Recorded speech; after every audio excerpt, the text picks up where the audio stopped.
Alright, new radiator.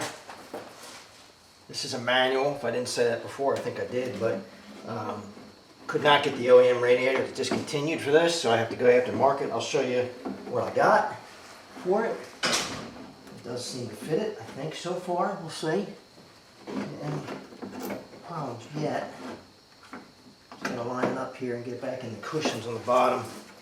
Make sure I'm lined up. Can't see. Let me get my flashlight. See what I got going on here.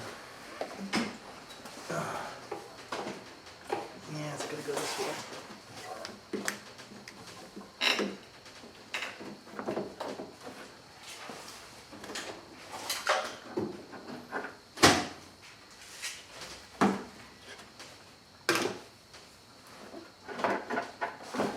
There we go.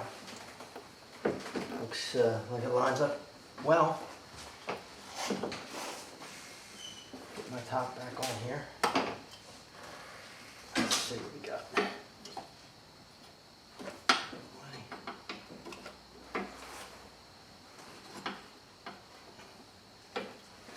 Okay, it's gotta go like that. Nice.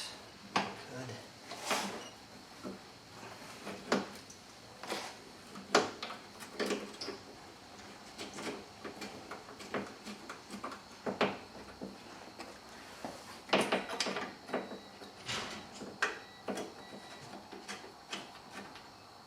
Get a socket to put them back in place.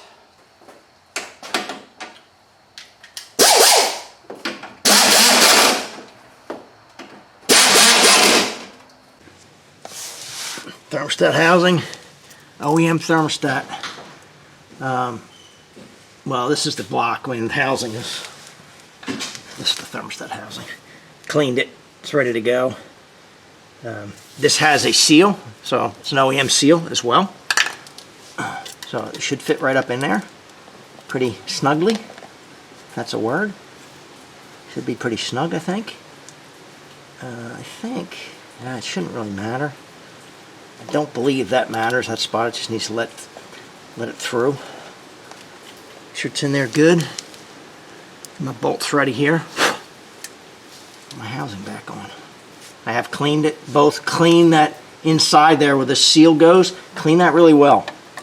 That's what's sealing it up. You shouldn't need any silicone or anything like that on this. It's got a seal, it should seal. If it doesn't, you got a problem with the housing. Probably. Can't say 100%, but probably.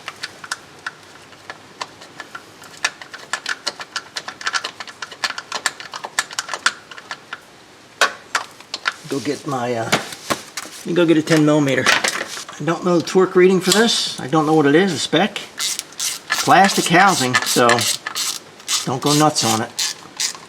The O-ring should seal it. The seal around the thermostat, the O-ring seal.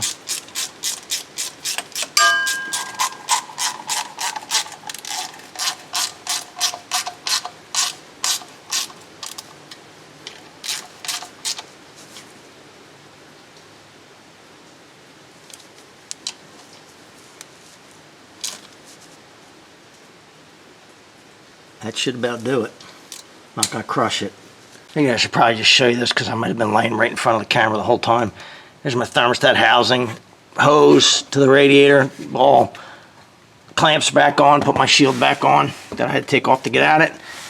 Hooked my electrical connectors on my fan up, and then we're going up.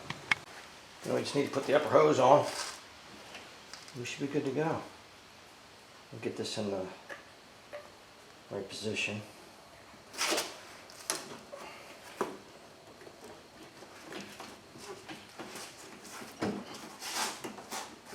Okay.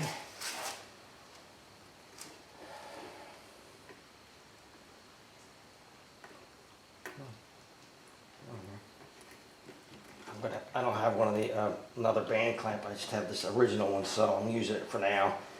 I'll have to get another band clamp, and I'll probably swap it with that type. Kind of like them a little better, but this will work fine. Now that the it's not broken on the end, the end of the radiator.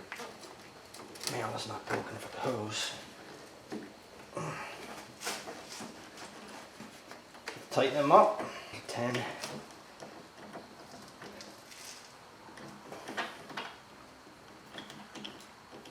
Not happy with the placement of that. Do not know I have a problem with it.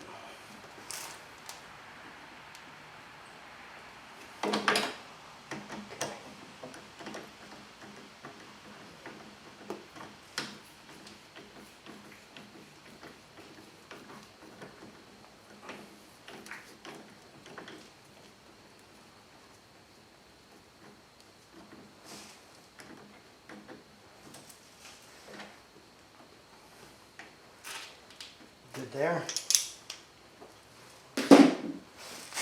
Another one here. Get that lined up.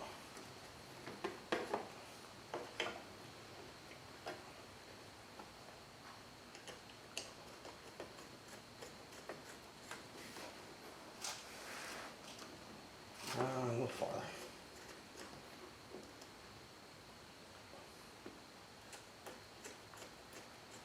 There we go. That's better. All right. Let's put some fluid back in it. I'm gonna get my filter, my funnel that has a strainer in it. This radiator, there's a right here, Phillips head, which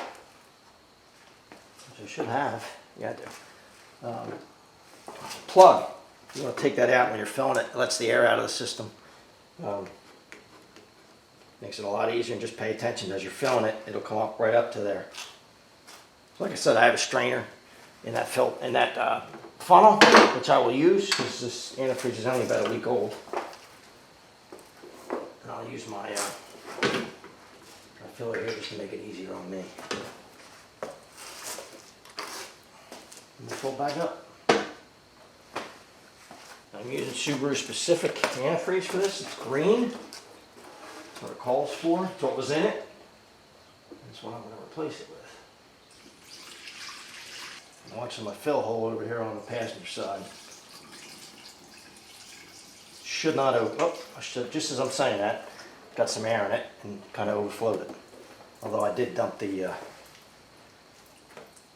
overflow into the pan as well. So that's probably what I'm seeing, but it's full. It's all the way up here. Spilled a little bit, but not too much. We'll tighten that back up. Shouldn't have any air in the system.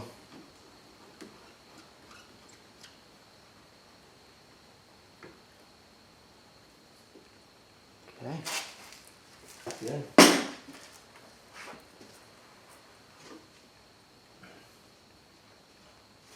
A lot of crud that came out of there, which is kind of expected.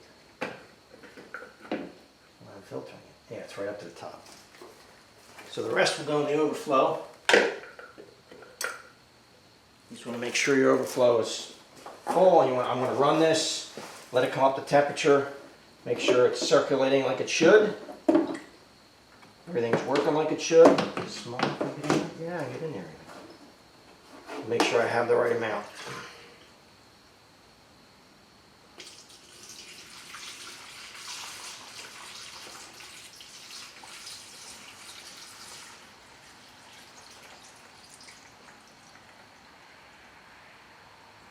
That's it.